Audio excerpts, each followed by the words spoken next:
Parole de maire sur School TV avec cette fois-ci Foula Messica qui est maire adjointe en charge d'éducation à Épinay-sous-Sénart. Ça se trouve où? Ça se trouve dans l'Essonne. Dans l'Essonne, combien d'habitants? 12 000 habitants. 12 000 habitants et des défis majeurs, on imagine, en termes d'éducation. À commencer par quoi? En fait, on a beaucoup de défis en termes d'éducation puisque dans la ville, comme je vous ai dit, on est 12 000 habitants. Ouais. Sur ces 12 000 habitants, 3 000 enfants sont scolarisés dans la ville. Nous avons 3 000 enfants scolarisés. On a un lycée, on a un collège et on a 5 écoles maternelles et 5 écoles élémentaires. Donc l'enjeu éducatif, il est très très grand. Nous avons 2 quartiers populaires, donc quartier QPV prioritaire de la politique de la ville. Donc effectivement, on a de nombreux enjeux éducatifs, à commencer par la question du numérique. Donc on déploie des TNI dans les écoles pour pouvoir permettre aux élèves et aux enseignants de se saisir du numérique pour pouvoir accompagner les élèves dans cette démarche-là.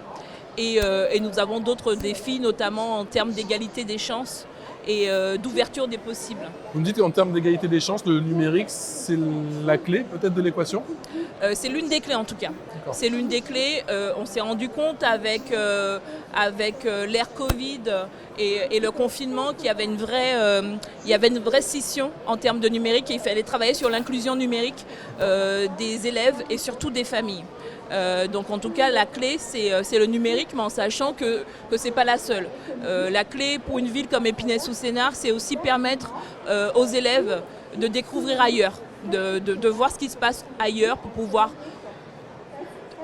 développer leur altérité, leur connaissance de l'autre, leur connaissance de ce qu'ils ne connaissent pas, de la différence. Et vraiment, on tient à ce terme, ouvrir leurs possibles, leur montrer qu'ils peuvent avoir le choix et qu'ils peuvent développer cette possibilité d'avoir le choix. Pas dur de mettre dans la boucle, de convaincre les élèves, j'imagine. Qu'en est-il des professeurs que vous avez évoqués?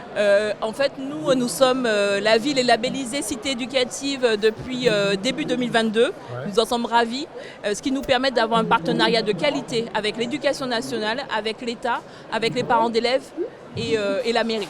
Donc, et les différents partenaires comme la CAF, etc. Donc effectivement, il n'est pas dur de convaincre les enseignants. Au contraire, nous avons la chance d'avoir des enseignants qui ont choisi d'être là, choisi d'être dans des écoles REP, en réseau prioritaire, donc qui ont vraiment cette passion de permettre à des enfants et à des familles d'avancer, de progresser, de s'émanciper grâce à l'éducation. Donc c'est très très facile de travailler ensemble et d'avancer ensemble. Comment vous effectuez au quotidien, semaine après semaine, les arbitrages? Vous avez parlé justement d'inclusion de ces 2 quartiers notamment populaires. Comment vous faites? Dans la concertation. On travaille beaucoup les uns avec les autres, avec des réunions, des échanges. On considère que l'ensemble des partenaires de l'éducation sont importants et que tout le monde, quelque part, est partenaire de l'éducation. Tout le monde est acteur de l'éducation à son niveau. En réalité, un enfant passe que 30% de sa vie à l'école. En dehors de l'école, il apprend encore, il développe encore son apprentissage. Donc c'est pour ça qu'on parle de continuité éducative. L'apprentissage, l'éducation ne s'arrête pas à l'école. Donc certes, l'éducation nationale est un partenaire privilégié, mais évidemment que les parents d'élèves sont très importants parce que l'enfant passe beaucoup de temps au sein de sa famille et évidemment que tous les aspects périscolaires, extrascolaires, le travail avec les associations, le travail avec les partenaires institutionnels, le travail avec les habitants, avec les entreprises est très important. Donc on travaille beaucoup dans la concertation. L'État ne peut pas tout, mais en fait-il assez concernant l'éducation? Est-ce que vous vous sentez parfois un petit peu démunis? Alors j'ai envie de vous dire, là où je me sens démunie, c'est sur 2 sujets, sur la question du handicap. L'accueil des enfants en situation de handicap sur le temps scolaire, le temps extrascolaire, le temps périscolaire, là on se sent vraiment démuni. L'école inclusive, elle ne peut pas se décréter, elle doit se travailler au quotidien et elle doit se travailler avec des moyens.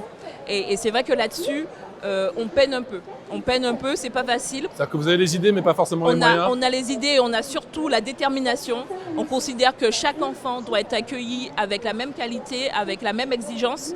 Mais effectivement, un enfant en situation de handicap, de toute façon, tous les handicaps sont différents. L'accompagnement d'un enfant autiste n'est pas le même qu'un enfant handicapé moteur, par exemple. Mais ça doit se travailler et ça doit se travailler avec des moyens. Et pour l'instant, on le fait avec des moyens extrêmement limités, ce qui n'est pas confortable. Je crois que le message est passé. Merci infiniment pour votre témoignage. Merci beaucoup. Foula Messica, au revoir à vous, merci.